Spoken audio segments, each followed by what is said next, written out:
여명을 빚은 세 가지를 위해 우리 같이 기도합시다. 첫 번째, 하나님의 영광을 나타내는 예배터. 두 번째, 자기 중심에서 벗어나 타자와 교제하고 놀이할 줄 아는 놀이터.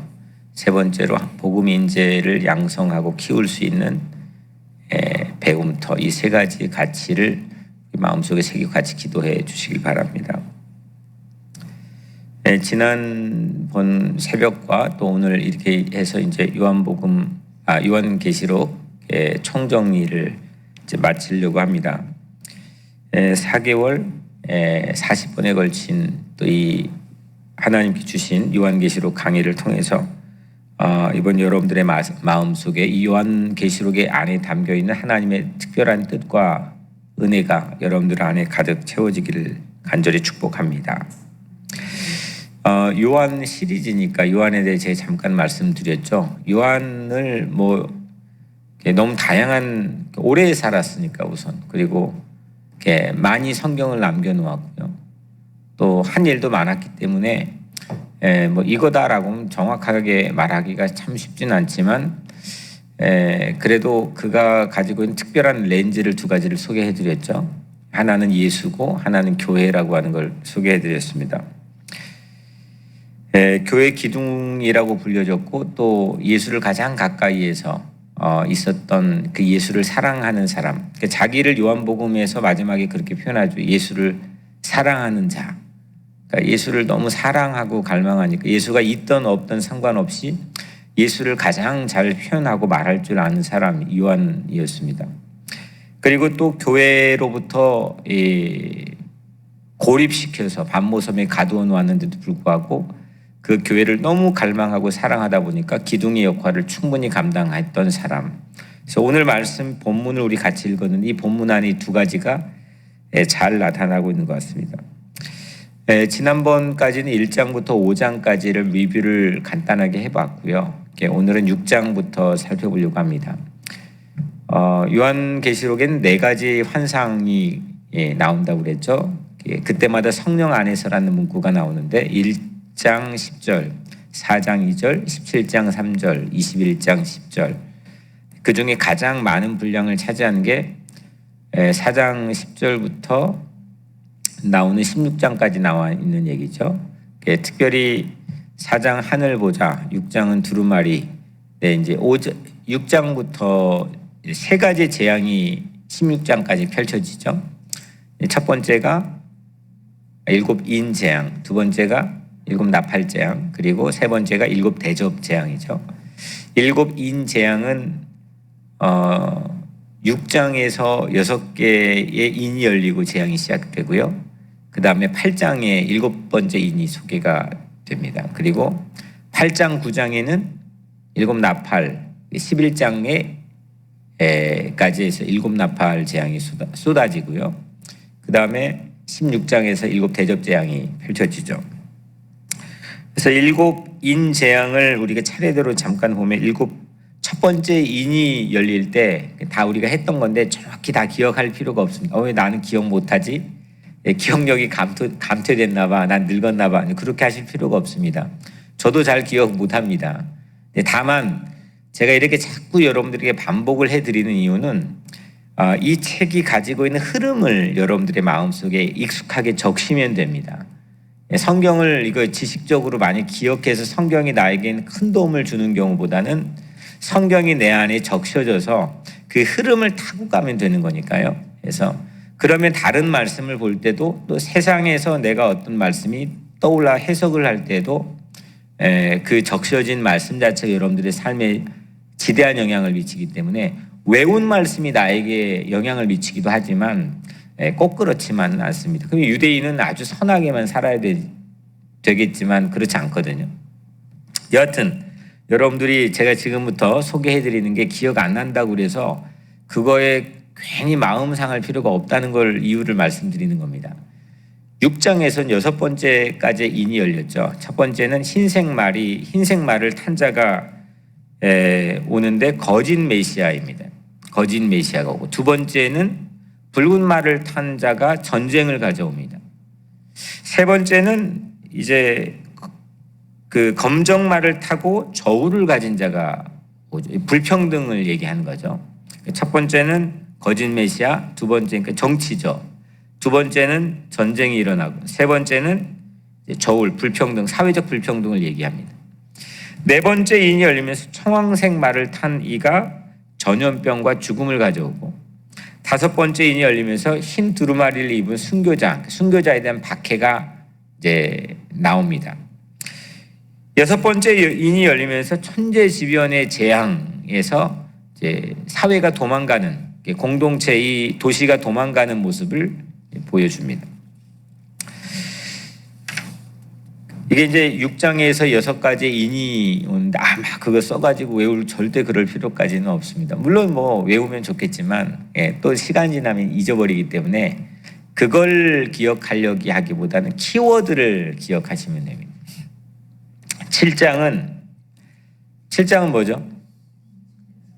인침받은 14만 4천 명. 이거는 너무 중요한 장입니다. 이걸 기회가 될 때마다 반복해서 읽어봐도 나에 대한 새로운 정체성, 주님께서 그리스도의 십자가를 보여주신 새로운 정체성에 대한 이 자존감을 유지하게 만드는 중요한 동력이 될 수가 있습니다. 그래서 14만 4천 명 숫자라고 하는 게 어떻게 오느냐? 보통 이제 요한계시록 하면 14만 4천, 666 이런 걸로 우리를 미혹하게 하는 이단들이 있는데 그거 뭐 우리가 정확하게 알아놓으면 되죠. 14만 4천 명이라는 숫자는 우선 어떻게 나왔느냐? 12 곱하기 12 곱하기 1000, 10의 3승. 그게 이제 14만 4천인데 12는 12지파, 12는 12제자. 구약과 신약의 가장 완벽한 숫자가 12이죠. 그 12라는 숫자가 어디서 나왔냐면 3과 4에서 왔다는 걸 여러분들에게 말씀드리고 3 곱하기 4, 3 더하기 4는 7. 이게 이제 이스라엘 성경이 가지고 있는 가장 이 숫자 넘버에 대한 기본적인 사용법입니다. 그래서 12 곱하기 12 곱하기 10의 3승 1000은 14만 4천이라는 거죠. 근데 이거는 그러면 보통 이단들이 14만 4천 명을 채우기 위해서 자기의 어떤 그 독보적인 이단의 교세를 확장시키는 중요한 카테고리로 사용을 하는데 그게 아니라 그랬죠. 실제 숫자가 아니라 이거는 하나님의 완전한 구원, 온전한 구원, 이걸 말씀드린다 그랬죠. 어떻게 2000년 동안 14만 4천 명만 구원받습니까? 우리 여러분들은 그 14만 4천 명만 구원받는다면 거기 안에 들어갈 거라고 자신합니까? 2000년 동안 예수 믿고 구원받은 사람, 나중에 시온산에 어린 양과 함께 설 수 있는 사람이 14만 4천 명만 된다면 이런 황당한 얘기가 어디 있습니까? 절대 그렇지 않다는 거죠. 그리고 마지막 재앙 8장에서 이 8장에서는 7번째 인이 열리죠. 그러면서 그때 반시간 기도가 이제 시작되는 것을 우리가 같이 봤고요. 30분 기도가 이제 올려지고 8장에 7번째 인도 있지만 8장 9장에서는 7번째 나팔이 불려지는데 거기에서 6번째 나팔까지가 불려집니다. 잠깐 이것도 소개해드리면 첫째 나팔은 우박과 불이 쏟아지고 두 번째 나팔이 불려지면서 불붙는 산이 바다에 던져지고 세 번째 나팔은 큰 별이 강에 떨어지고 네 번째 나팔은 해달 별, 이 광명체들이 큰 타격을 받아서 세상이 어두워지고 다섯 번째 나팔은 떨어진 별 하나가 무저갱을 열었죠. 그때 연기와 황충이 나와 사람들을 괴롭혔습니다. 여섯 번째 나팔이 불려지니까 2억의 마병대가 사람 3분의 1을 죽이고 재앙에도 죽지 않고 회개하지 않은 이가 소개가 되죠. 이렇게 해서 8장, 9장, 여섯 번째 나팔까지 불려지는데 그러니까 이제 보통 이단들이 이런 말씀들을 가지고 이제 그 공격을 하거든요. 왜 이게 쉽게 하냐면 여러분들이 잘 모르니까 그래요. 왜 모르냐? 안 읽으니까 모르는 거죠. 그럼 왜 안 읽었냐? 다른 건 읽는데 왜 안 읽느냐? 또 왜 못 들었느냐? 이게 위험한 책이라는 불온서적이라는 인식 때문에 그렇습니다. 똑같은 66권인데 하나님은 어떤 거는 위험하니까 읽지 말라고 하고 이거 열지 말라고, 어떤 거는 많이 읽으라고, 그런 게 어디 있겠습니까? 또 어떤 건 설교 많이 하고 어떤 건 설교하지 말고, 그런 게 어디 있겠습니까? 모두 다 동일한 하나님의 말씀인데. 그러니까 그런 인식 자체를 불식시키는 게 제가 요한계시록에서 하는 첫 번째 이유입니다. 이건 전혀 그런 책이 아니다. 이건 특별한 사람만 읽을 책이 아니고 특별한 때만 듣는 책이 아니다. 이걸 어떤 분이 그러더라고, 우리 교인 중에. 코로나가 딱 시작되면서 이 말씀을 선포하게 했잖아요, 하나님이. 근데 우리 목사님 위험한 때에 위험한 말씀을 가지고 새로운 도전을 시작하지. 역시 우리 젊은 목사님 그렇게도 또 생각해 주시더라고요. 전혀 그렇지 않습니다. 도리어 이거는 위험한 책에서 무언가를 벗겨내기 위한, 여러분들의 이 선입견이나 편견을 벗겨내기 위한, 그래서 어디다 내놔도 이게 흔들리지 않고 좀 튼튼한 신앙을 가진 우리의 성도들을 양육하기 위한 하나의 하나님 목적이었지 않았을까 싶은데, 여하튼 10장은 작은 두루마리죠. 그래서 사도 요한이 이걸 먹고 갱신이 됩니다. 11장이 뭐가 나오죠? 두 증인과 7번째 나팔이 11장에 나오죠. 두 증인은 뭘 상징합니까? 교회를 상징하죠. 증인으로서의 교회를 상징하는 겁니다. 7번째 나팔이 불려지고 이제 11장에서요. 12장에서는 이제 어떤 얘기가 펼쳐집니까? 여자와 용의 대결이 있고, 한 여자가 아들을 출산하는데 그 큰 용, 붉은 큰 용이 그 출산되면 아들을 잡아먹기 위해 기다리는 장면으로 시작되죠. 근데 잡아먹지 못하죠. 그래서 광야로 이 여자가 도망을 가고 피신을 하는데 용의 위협에서부터 구원을 받게 되죠. 용은 결국 물에 휩쓸려 가게 되는 심판을 받게 되죠. 13장은 뭐죠? 두 짐승 이게 나오죠. 두 짐승은 바다에서 나온 짐승, 땅에서 나온 짐승. 그래서 바다 짐승과 땅 짐승인데, 바다 짐승의 무기는 뭐냐면 비방입니다. 비방. 험담하는 거예요. 비방. 그 다음에 땅 짐승의 무기는 미혹이라고 제가 말씀드렸습니다. 두 가지. 그러니까 사탄의 놀이개들이, 이게 사탄의 수개는 지금 큰 용이잖아요. 근데 이 놀이개들이 땅 짐승과 바다 짐승에서 사람들을 공격하는 주요 두 가지 무기가 있는데, 하나는 비방과 하나는 미혹이라는 겁니다. 그래서 그 짐승의 숫자 666을 소개했죠. 그 666이라는 숫자는, 그러니까 이 로마 황제였던 네로 황제의 히브리 음력을, 알파벳을, 그 알파벳에 담겨있는 숫자 값을 다 더한 게 666이라고 말씀드렸죠. 그러니까 네로 황제를 아주 사탄의 이 가장 정점에 있는 이 공격 대상이다, 타격하라, 이렇게 하면은 잡혀갈 거 아닙니까? 시도도 못하고 잡혀갈 거 아닙니까? 그러니까 이제 하나님께서 주요 타겟으로 삼고 있는 이 666 짐승의 숫자에 타협하지 말라, 배교하지 말라, 물러서지 말라, 이걸 이제 쓴 건데, 그러니까 암호인 거죠. 거짓 선지자를 폭로하는 암호의 숫자가 666인 겁니다. 다만 네로 황제만 그렇겠습니까? 이 세상 지금 현대 사회에서도 훨씬 더 간악하게 비방하고 미혹하게 하는 그런 거짓 선지자가 얼마나 많이 있겠습니까? 또 우리 주변에서 그걸 활용하기 위해서 있는 그런 세상의 악이 얼마나 많이 있습니까? 그래서 이제 그렇게 이해를 하면 될 것 같고요. 14장은 시온산과 추수에 관한 얘기죠. 특히 시온산에 서 있는 어린 양. 그러니까 14장은 시온산에 서 있는 어린 양. 15장은 유리바닷가에 서서 부르는 노래인 어린 양의 노래. 이렇게 이해하면 되겠죠.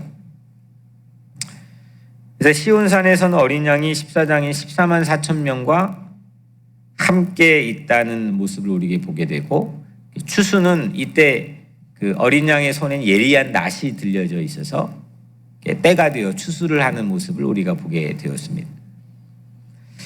15장은 말씀드린 대로 유리바닷가에 어린 양이 노래를 합니다. 그리고 두 번째 환상 마지막 장인 16장에서는 일곱 대접 재앙이 쏟아지죠.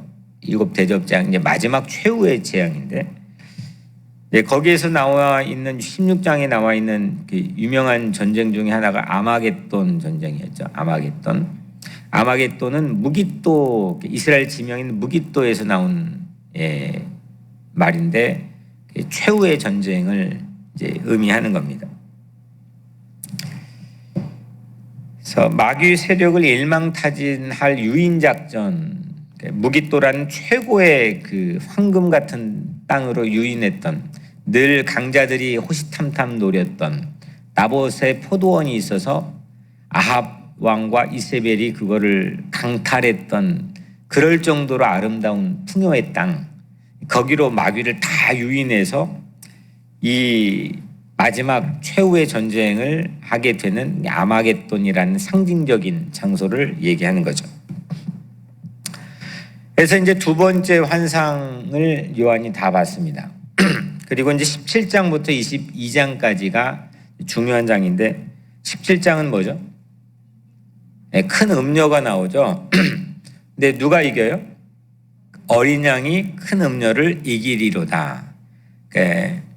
요한계시록에서 실제, 이건 제 얘기가 아니라 실제 키워드가 이제 나이키거든요. 나이키 회사가 여기에서 갖다 쓴 거. C.S. 루이스도 마찬가지로 나니아나 이런 소설도 요한계시록에서 가져온 거고, 그러니까 여튼 세상에서 상당히 이게 그 영향을 미치고 있는 주요한 컨텐츠들이 요한계시록에 상당히 많이 나옵니다.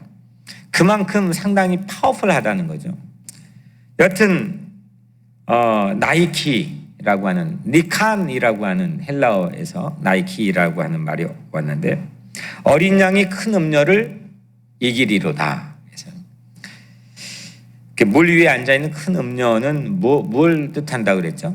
로마 도시를 뜻한다 그랬죠. 18장은 나오라, 그리고 즐거워하라. 로마 도시를 얘기했으니까, 큰 음료를 얘기했으니까 그 멸망의 도시에서 나오라, 그리고 너희는 구원받았기 때문에 구원에 즐거워하라. 그래서 멸망당할 바벨론, 즉 로마 도시 세속화에 빠져 있지 말고 나오라, 그리고 구원을 즐거워하라, 이 말씀을 해주신 거죠.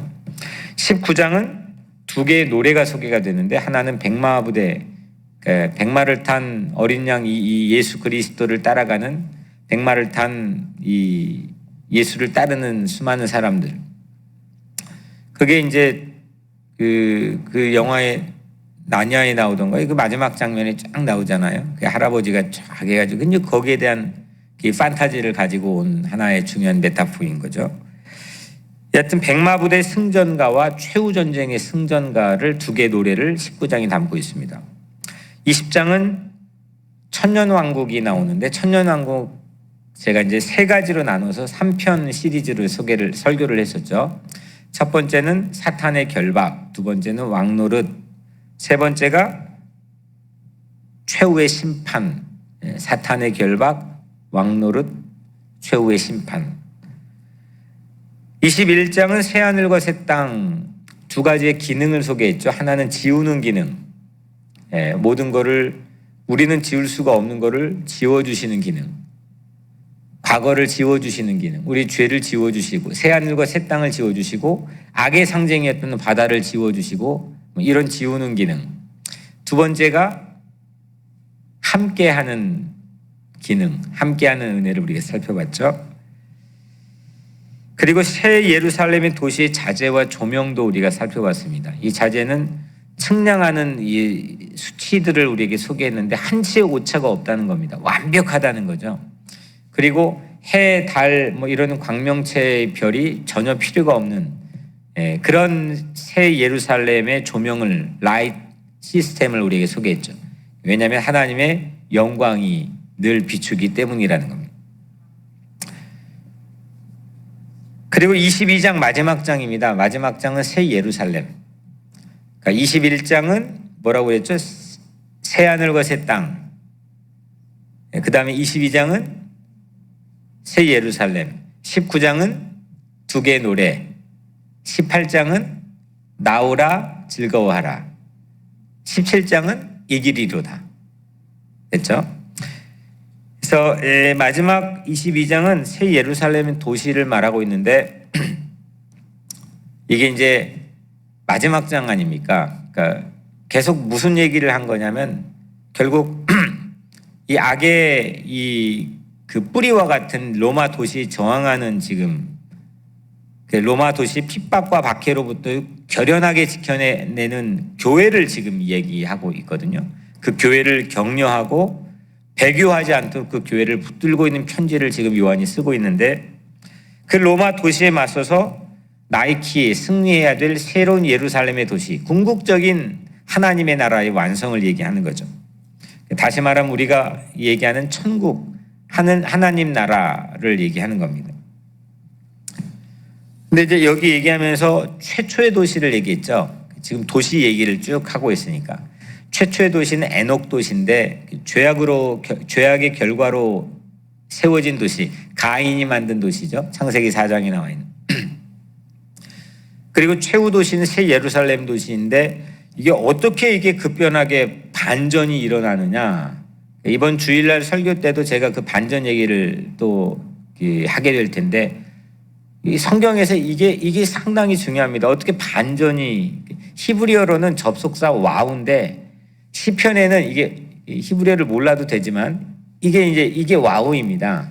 그냥 이게 짝대기 하나 그으면 되는데 이 짝대기 하나가 시편에서는 아주 결정적인 역할을 합니다.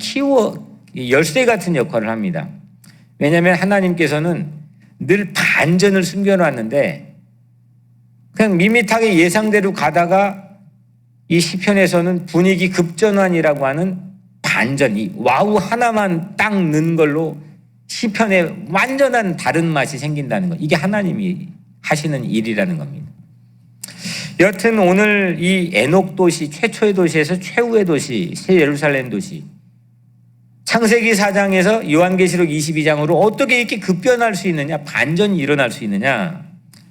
그거는 구속도시였던 예루살렘에서 일어난 두 가지 사건을 믿을 때 가능하다는 거죠. 하나는 예수의 십자가와 또 하나는 예수의 빈무덤 부활의 사건을 우리가 믿을 때. 그래서 에녹 도시가 새 예루살렘 도시가 되는 것은 중간에 있는 이 예루살렘에 일어났던 예수의 두 가지 사건을 우리가 믿을 때 가능하다는 겁니다. 이렇게 22장의 계시록을 40번에 걸쳐서 여러분들과 함께 나누었습니다. 행복한 시간이었고 우선 어떤 느낌이었습니까, 여러분들의? 그러니까 뭐 좋았다 이런 거 말고 우선 구체적으로 나는 그러면 이걸 듣고 읽고 나서 나는 어떤 필링이 내 안에 생겼는지를 한번 여러분들이 가만히 생각해 보시면 좋겠습니다. 뭔가 바뀌어야지 내 가지고 있는 선입관이나 종전에 가지고 있던 생각이 그대로 있다면 이건 그냥 외운 거지 여러분들의 삶을 하나도 바꾸지 않았기 때문에 별 의미가 없다고 생각을 합니다. 여러분들을 공포로 몰아넣고 또 여러분들을 협박하고 위협하고 그런 책이었느냐는 겁니다. 그런 책이었습니까? 그러니까 그런 결을 가진 신앙이 저 처음 이 교회 부임했는데 이게 좀 보입니다. 이게 뉴욕같이 척박한 땅에서는 위협해야 불안을 조장해줘야 이게 쫙 잘 모이고 이런 신앙의 결이 있다는 겁니다.